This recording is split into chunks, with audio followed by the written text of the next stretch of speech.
Hello mga kamamshi, mga friendship. Ito po muli si Ate Fe. Welcome to my vlog. Natatandaan niyo po dati mga mamshi, nung naghuling vlog ko na ang aming kalsada ay puro putik at may mga nagsishower na tubig dahil naputol nung nawasa. Ngayon ito na po ang aming kalsada mga mamshi, mga friendship. Napakaganda na po. Yan po.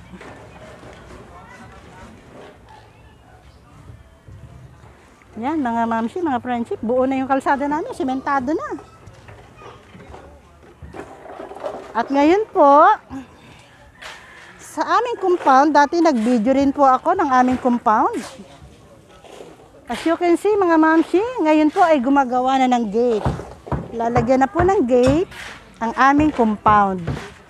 Para po maging pribado naman. May privacy naman kasi nasa harap po kami ng kalsada eh. Ayan po, busy-busy ang mga taga-compound. Ayan po. Kasi maglalagay po ng gate.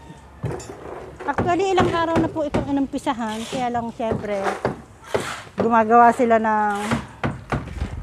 Hello, Manang Bert! Hello, Ron! Gumagawa sila ng... Anong tawag dyan, Tutoy?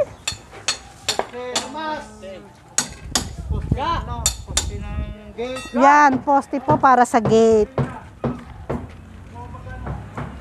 Para magkaroon po ng privacy naman ang aming compound. Kasi labas-masok po ang mga tao. Open na open kasi.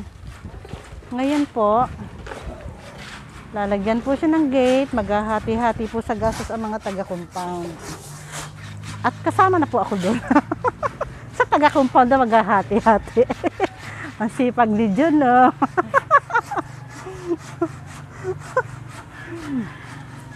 Ayan, mga mamsi, oh. At mga mamsi, may isa pa kaming problema, mga friendship. Alam niyo kung ano? Yung poste ng aming Meralco, which is hindi naman kami kasama sa poste na ito, kaya bumigay. Natumba siya. Kaya ang itsura niya, nasa gitna na ng kalsada, ayan po. Nakatumba sa gitna ng kalsada. Na hanggang ngayon, hindi pa rin inaayos ng Meralco. Pero yan po ay reported na. Sabi, pupuntahan. Pero ilang weeks na po ang nagdaan. Hindi pa rin po inaayos ng Meralco. Ayan po mga mamsis. Sa totoo lang, delikado po sa mga dumadaan. Nasa gitna na kasi.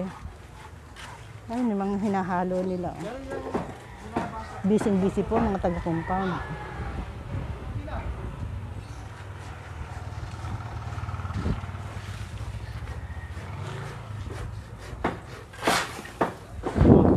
Ganda na po ng kalsada namin mga mamsi, oh. Hindi na po siya maputik, wala na yung nagsishower na tubig na para kaming nasa palayan. Ngayon okay na po.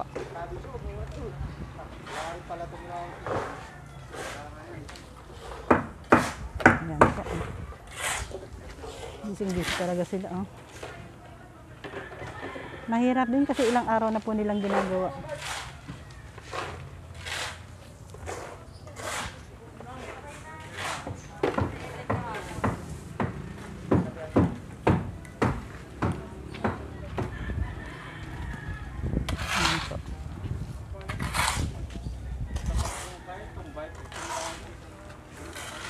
Tapos lang nilang mag-lunch kasi kaya nag-umpisa na ulit sila gumawa.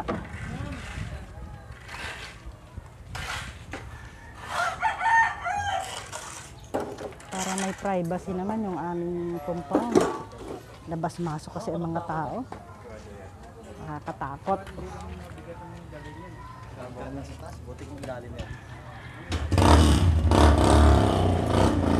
Pasensya na kayo sa mga background yung maririnig. Maingay po talaga.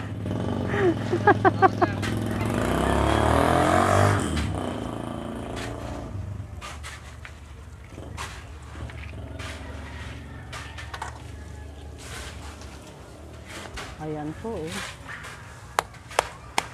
Pagkakabitan po ng gate, yun na nilang poste.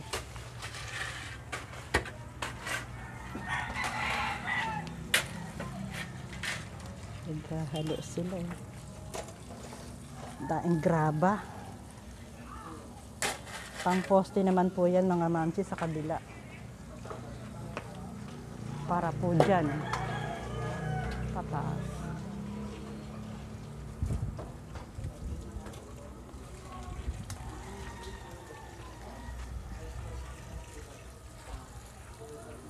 Mahirap din gumawa, ano?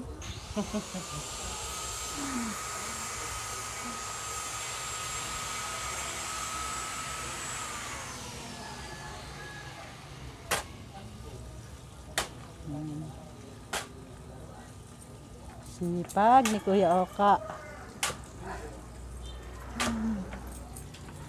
Ayan, si Manong Bert.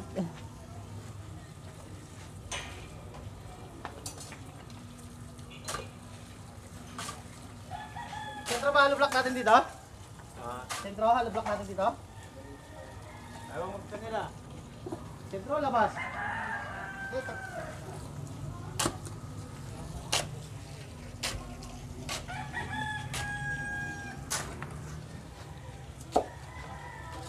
Cinco.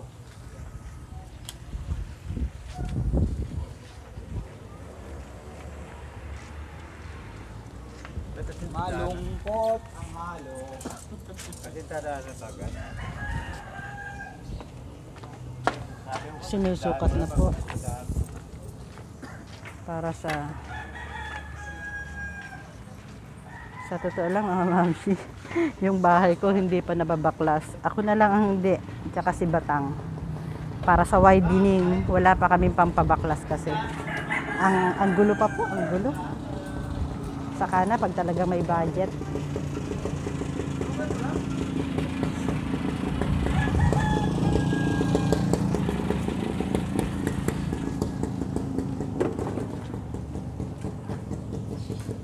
Mga ilang araw pa kaya?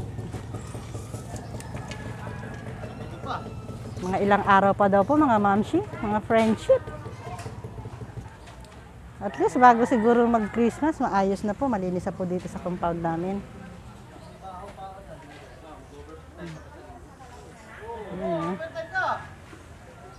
Overtime si Kuya Oka!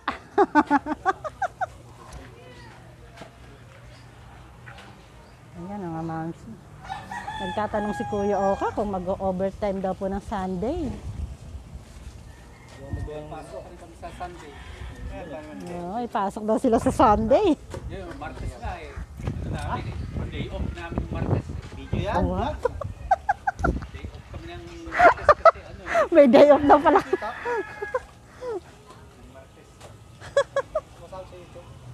Yan. Panay na sukat ng aking pamangkin. Si Ron Pader.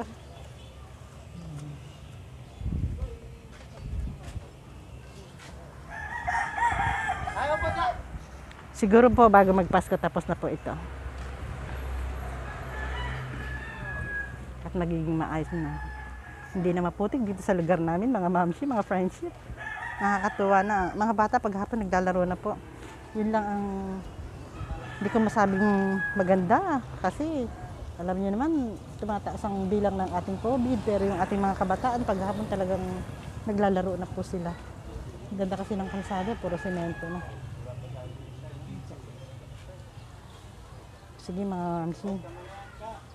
I-update ko po kayo sa susunod kung kailan po matatapos ang aming gate, ang gate ng compound.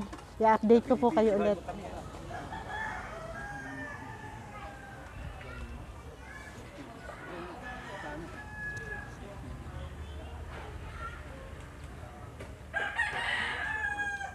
Kung ano man ang magiging gastos, ito po hati-hati ang mga taga-compound.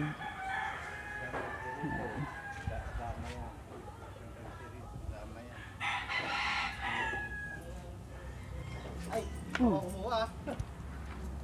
Ito, sakto na tong ko rito. Yan ang nakakasakto. Sakto na tong ano ko rito. Ito, halos puro na lang to eh. Ito, higpit na to. Di pa masyado. Pero halos puro na to. Puro lang to. Ayun o. Tingnan pag nilagay mo tong kwan. About, diba ito ba ito ilalagay dito na? Mukhang maganda yung gate na ilalagay nila mga mamsi. Maganda din po ang paghahati-hatian namin. Konti lang lumag eh. May konting kantuhan, ano yan. Ano dito ka lang kukuha ka ako? No, tama na no. Baka sobrang basa naman.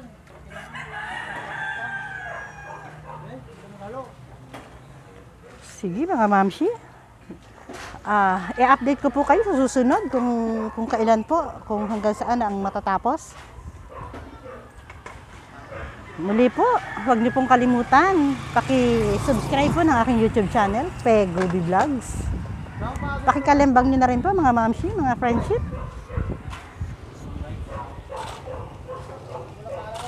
Yan.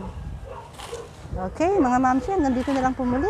Magkita-kita po ulit tayo sa susunod kong vlog para may update po ang paggagawa ng aming gate dito sa compound. Thank you po sa mga subscriber natin, sa mga viewers. Salamat po sa inyo. Thank you. Bye. God bless.